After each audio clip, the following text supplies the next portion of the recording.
Just a quick note, listeners, this is an uncensored version and there is some swearing in this episode. So if anybody prefers the bleeped version, maybe you're listening with kids, you can find the episode on our website. Hello and welcome to the final episode of Season 1 of 52 Hertz, the Lonely World podcast. I'm your host, Petrice Jones. Today on our show, I'm talking to Wyn Wiley, a photographer, activist, and creator of the drag queen environmentalist, Pattie Gonia. We'll discuss Wyn's experiences as an environmentalist and an LGBTQIA advocate, and how Pattie defines heteronormative concept of nature and who belongs outdoors. All I want to do is scream from the mountaintops. Everyone belongs out there. We'll also discuss what he learned from Pattie, the importance of intersectional environmentalism, and why drag is a part of all of our lives. Because let's not forget, the internet is the biggest form of drag we all participate in. I'm Petrice Jones. Welcome to 52 Hertz, the Lonely World podcast. But first, some good news from around the reef.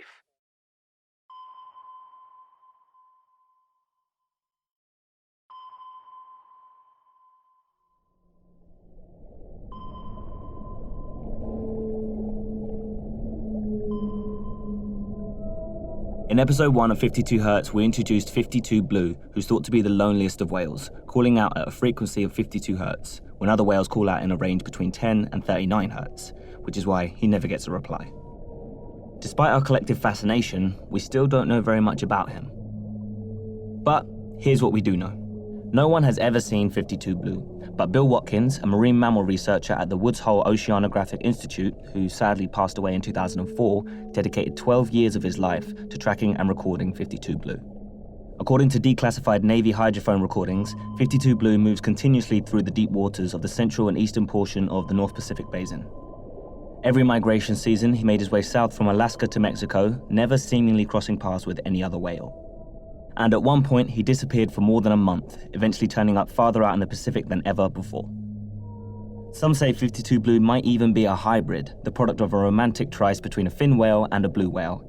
And if 52 is a hybrid, the differences in his body makeup could be the reason for his vocalization being so unusual. The story of 52 Blue resonates with so many of us because it's kind of a lot like our own. At some point in our lives, we felt lonely, misunderstood, and isolated. Activism of any kind can feel like you're calling out and no one's there to hear you or understand you, and like you're the only one in the world who cares about what's happening to our planet and the people on it. But there is something else about 52 Blue's story that you should know. In 2010, Dr. John Hilbrand identified recordings from sensors off the coast of California that followed patterns similar to 52 Blue's vocalizations.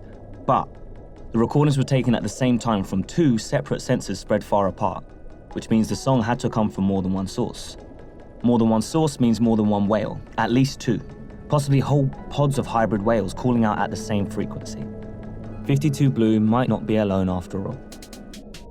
We can't help but see the similarities between the story of 52 Blue and the stories of our time.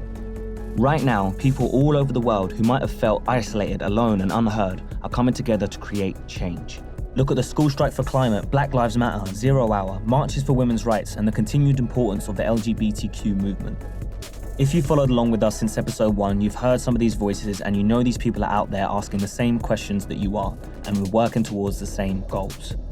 This podcast was designed as a sort of response to 52 Blue, the whale and the legend, to help us find community in each other and to create change not in spite of, but with our unique voices, and remind us all that none of us are ever truly alone. Not even 52 Blue. And that is some whaley good news.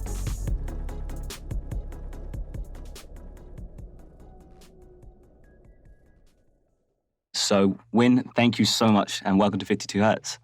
Thanks for having me. I'm so stoked. Yeah, me too, man. Me too. So I'd love it just for you to start off by telling us a little bit about yourself. Yeah, my name is Wyn, also Petrice Jones. You can call me Pattie. I am a drag queen that loves to intersect her passions of my queer identity with my loves of the environment and of nature. Love to play at like the intersection and kind of the like Venn diagram, like mushy, ooey gooey good zone in the middle. So I get to involve my love of photography. I get to involve my love of makeup, which is this whole new art form I'm learning. Meet incredible people, hopefully tell important stories, and share what I'm learning. And honestly, share my fuck ups. This is a 2-year new journey. And before Pattie, I really didn't think that it was possible for me to have an impact or make an impact. So I just didn't. Pattie is definitely been the birth of not only this drag persona in my life, but also a whole new wave of really realizing the role that we all have to ally each other and to ally our queen, Mother Nature. Thank you so much. I actually want to dive right in and just talk about how you feel you're sort of breaking down barriers in the environmental space. There have always been queer people in the environmental movement. There have always been marginalized communities at the forefront of the environmental movement, especially our Black and Brown brothers and sisters. There's always been Native people in the environmental movement. We've always been here and no one's been looking. That's what I feel like the consensus is. That's what I feel in my lived experience. I mean, I'm meeting queer people in the outdoors that have been here for 20, 30 years, that have been killing it and doing what they do. I just feel like eyes have been pointed at different directions. Like point blank, I just think we need more of us to show up with all of ourselves and all of our stories. For me, that's meant not just showing up as myself, but showing up with my talents, showing up with my ability to build community, showing up with my presence and my voice, and being in a place that is very unlikely for someone like me to be in. Do you feel as though there's been a silencing of these different voices in the movement? What I immediately think of is the intersectional environmentalist movement that's really been birthed out of the last few months with my friend Leah Thomas and the whole crew of people that are really creating this intersectional space for people to bring their whole story, to bring their whole selves and all that they are. Because I think so much of the environmental movement leaves out big cultural differences, big lived experience differences, big identity differences. It's kind of crazy how, like, when you don't have a word for something, it's kind of like this weird gray space in your head. But when the term intersectional environmentalist came about, I was like, oh my gosh, that's really what I do, is I'm intersecting my love of drag and my queerness and who I am, and hopefully inspiring others, people to do the same with their loves and what they are with environmentalism as well. Where was Pattie birthed from? Is that from the idea that you couldn't be yourself? Tell me a little bit about that. I come from Nebraska, the middle of nowhere. It's rural America. It's Trump's America. It is an incredibly red state. And I come from a little blue dot called Lincoln, Nebraska. And I think living in that space and growing up in that space and being a closeted queer person, I always felt this like dissonance that I had to be a chameleon. I had to hide away pieces of who I was in order to create environments for like other people to succeed. That's what I was taught was the right thing to do, was to blend in, was to not stand out, was to do what everyone else was doing. I always tried to do what I needed to do to make other people feel comfortable. And I think that's kind of what a lot of us are doing. And even when I came out of the closet, like what I was told was, hey, we love you, Wyn, and we accept you. But it was always conditional. And it was conditional upon, but for sure don't do drag. For sure don't, have an effeminate voice. For sure don't wear vibrant colors or dress gay. We love you because you're you and because you're like a straight passing gay. And I internalized the hell out of that. And I feel like, honestly, when I came out of the closet, I went further into the closet. So Pattie feels like the biggest rewriting of all of that. Pattie is here and she's proud and she is what I hope to be. And she's the confidence that I hope to have every day. But the reality is it's hard to find. For me, I'm constantly dealing with, based off of the impact that Pattie makes and also the hate that Pattie gets, I feel like this constant going in and out of the closet and this constant reminding myself that it is so important to be out of the closet. And I don't think that the concept of coming out of the closet is just for queer people. I think it's for anyone. I really think if anyone wants to truly become someone that's for nature and for our environment, I don't even like the title of environmentalist, but just know what they stand for and that they love nature and they want to protect it.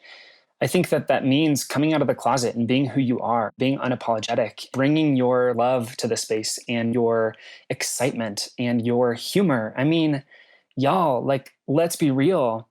This space is so dark. It's so doom and gloom.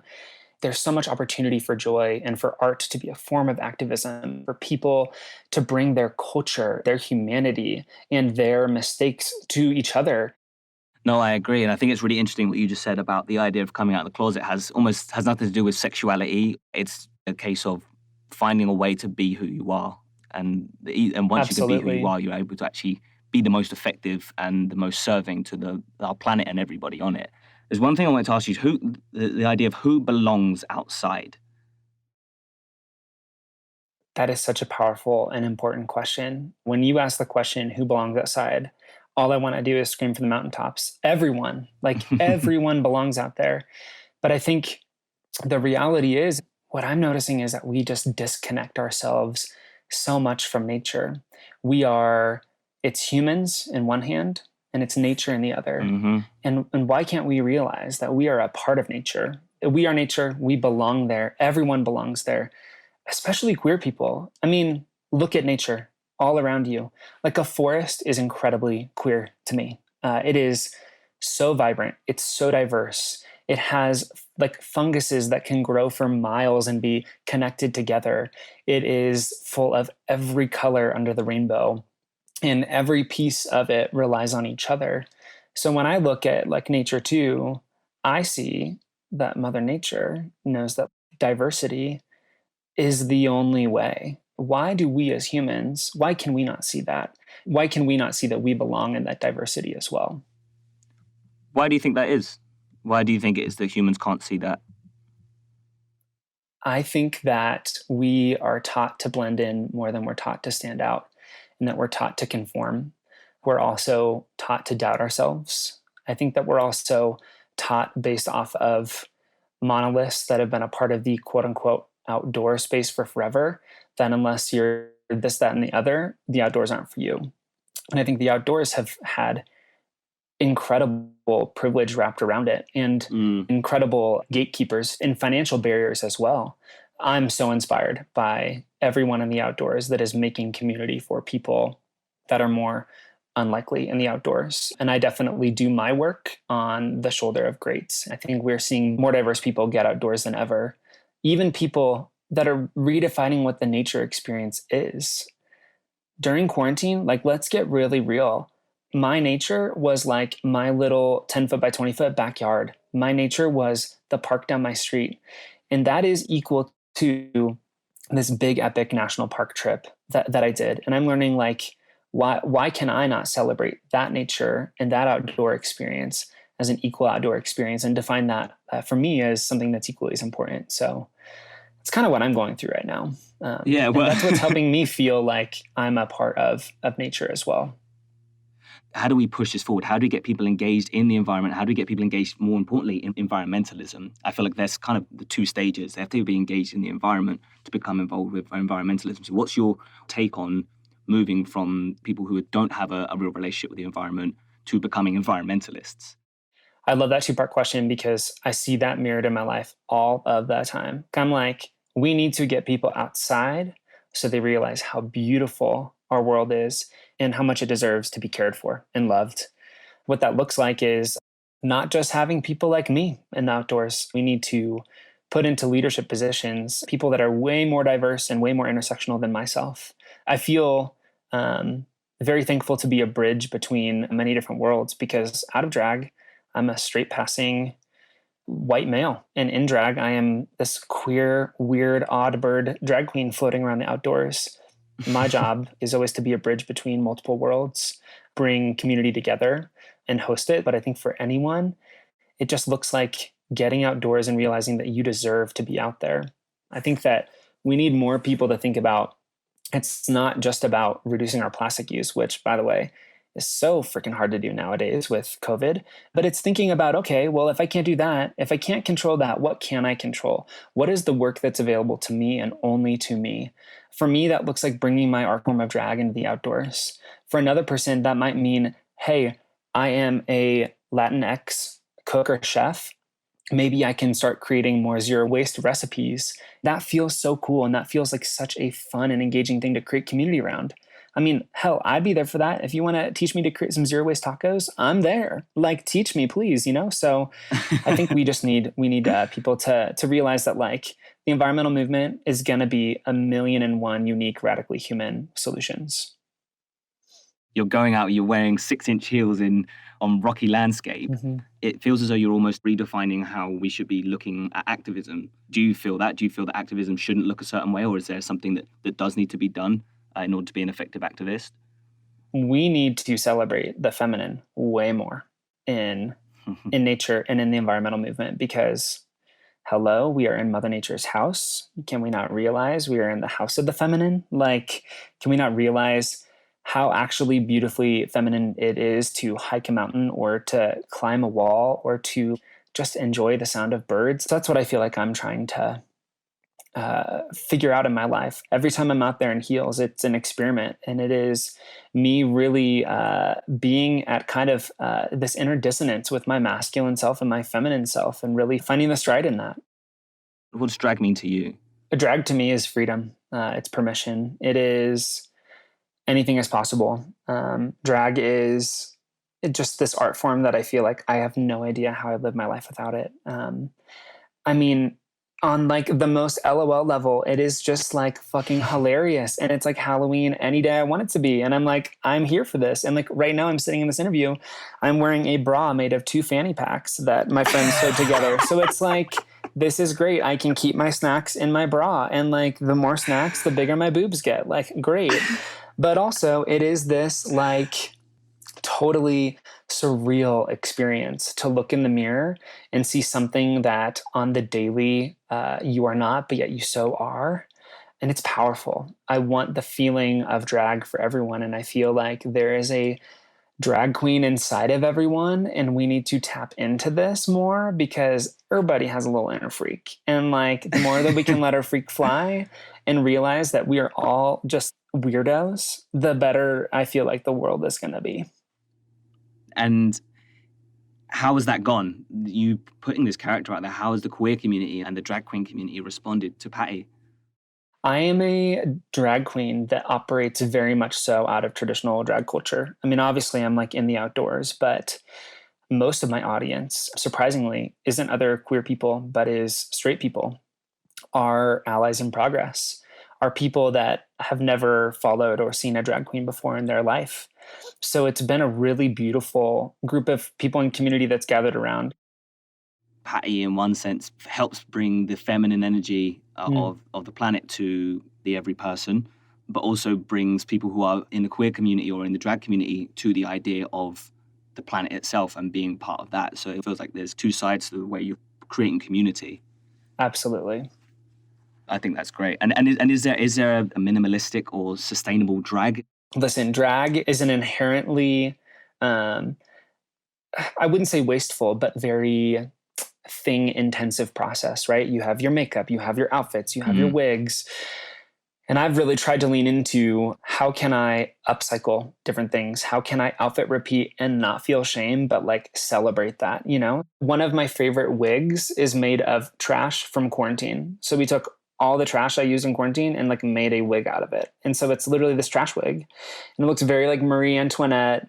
It's very extra, but it's like this beautiful thing where I feel like I want to move Pattie in more that direction. I want to think about how can I even use old clothing items of mine from my life as Wyn and upcycle them into new outfits. And listen, it is not a waste-free process. I, in the room right next to me, have, you know, my 70 to 100 pieces of makeup that I use on the regular, but it's really interesting that like that is 1/10 of what maybe the average drag queen has makeup wise. So right. I do not mean that like other drag queens are doing it wrong or doing it differently. It's just a fun experimental zone for me to practice sustainability and like upcycling and recycling as well, and to like live out my ethics through my art form.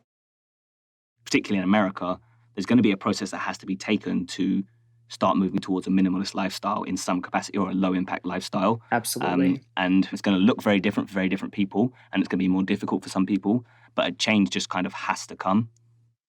Absolutely. And a huge, just to be really real with you, a huge thing for my life is realizing, all right, I have so many privileges. This allows me to live a sustainable life in this way. So it's extra responsibility on me. Yeah, it's really interesting. When I released my film I did last year about the plastics crisis in Hawaii, all the comments were, don't tell this to us Americans, tell this to everyone in Thailand that's just dumping their trash into the ocean. Tell this to China. And I'm like, bitch, hold up. If only like, they knew. No. Like this is not that. This is everyone for their individual impact. This is, can you wake up tomorrow and be 1% better, waste 1% less. Awesome. That feels attainable to me. Can you focus on your work rather than judging or calling out others? Can you realize that shame has never worked as a motivator and that community and inviting people in and learning and being a lifelong learner is the most important part of this process? So, why don't you not make this comment and instead go pick up the street outside of your house? Because I guarantee you that like a candy wrapper of yours is sitting on a beach in Hawaii right now. 100%. Because that is the truth. So, you know, what was it, 170,000 containers in 2018 were shipped abroad just by America. Yeah. I cannot even think about the number. It's absolutely absurd. And I think that's the thing, right? Like, I'm not a scientist. I do not come at this as like an expert in this space. My human experience and the experience that I see from other people is that we love to put the onus on others rather than cleaning up our own shit and doing our own thing and being responsible for our own impact.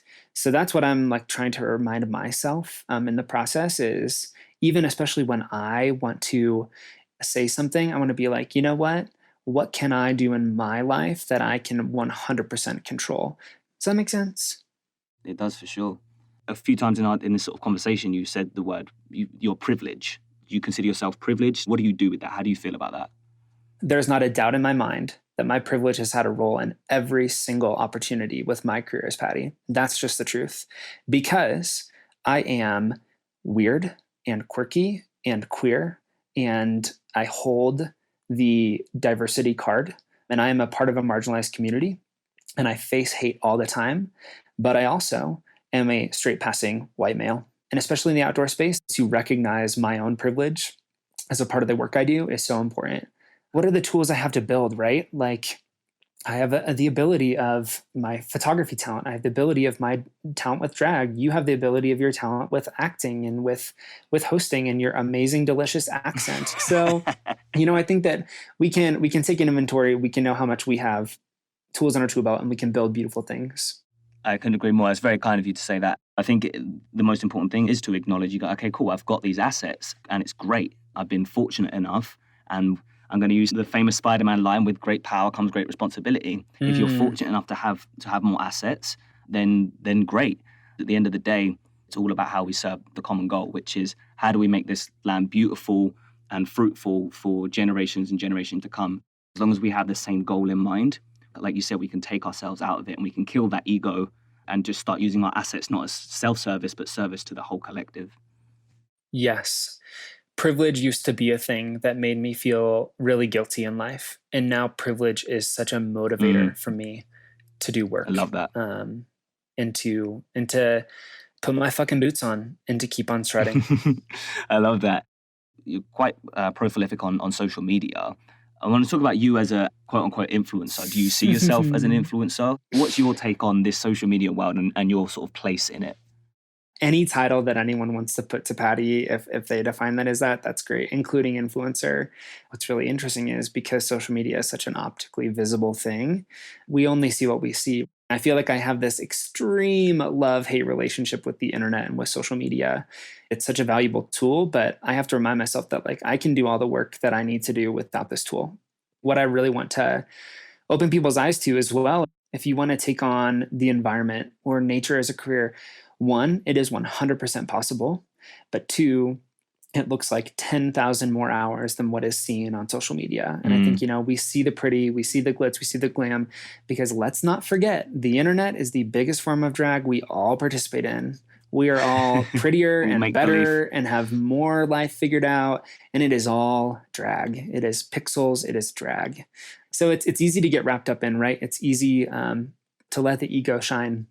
It's really easy for me to operate out of my ego and me. With Pattie, I'm trying to put a death to the ego all the time. I want to hear more about that, just that idea of putting a death to the ego. Why do we need to do this in environmental work? And how do we go about that process? Because it's not about us. It really is not about me. Yes, it feels so fucking good to be patted on the back, to get those likes, to get that dopamine hit, to do it, to be the champion. But like, what I'm realizing is I am not the shiro or hero here. I hopefully am here to inspire other people to realize that they are sheroes and heroes. It is about doing what I can do and making my impact. But it's really hard because we have all these things that make us want to center ourselves, right? I mean, that's what social media does. It makes us want to make us feel like we are the center of the world, and we are not that. I am a glittering speck on Earth. I just hope we all can encourage each other to be more of ourselves and to know how actually attainable it is for us to have an impact in the environmental space. That would be my greatest dream, is if we can all just realize we can do this. It's been a real pleasure to just hear you speak on these subjects. So thank you for taking the time to be here with us on 52 Hertz. Right back at y'all. Thank you so much for having me. Hey listeners, just before you go, here's a quick ocean saving tip for you from our guest. Put on your boots. We have work to do. Hey listeners, this is the 12th and final episode of season 1. I hope you've enjoyed listening. I've had such an incredible experience hosting 52 Hertz. You've given me so much hope about what our ability is to rectify some of the problems that we face today. One of the main things that I've learned is that change making comes in all different shapes, sizes, colors, and all that really matters is what is in a person's heart. So thank you to all of you, and thank you to Lonely Whale. Please subscribe so you can stay up to date on new episodes and future seasons. I'm your host, Petrice Jones. Thank you for listening to 52 Hertz, the Lonely Whale podcast. 52 Hertz is a podcast from Lonely Whale. Our show is produced by Emma Riley and Mindy Raymaker, with writing from Kirsten Stringer and audio engineering by James Riley. Special thanks to Young Hero, Emmy Kane, Kendall Starkman, and Danny Whitty. Subscribe to 52 Hertz wherever you get your podcasts. I've been your host, Petrice Jones. Thanks for listening. Until next time, tune in to 52 Hertz and tune out plastic.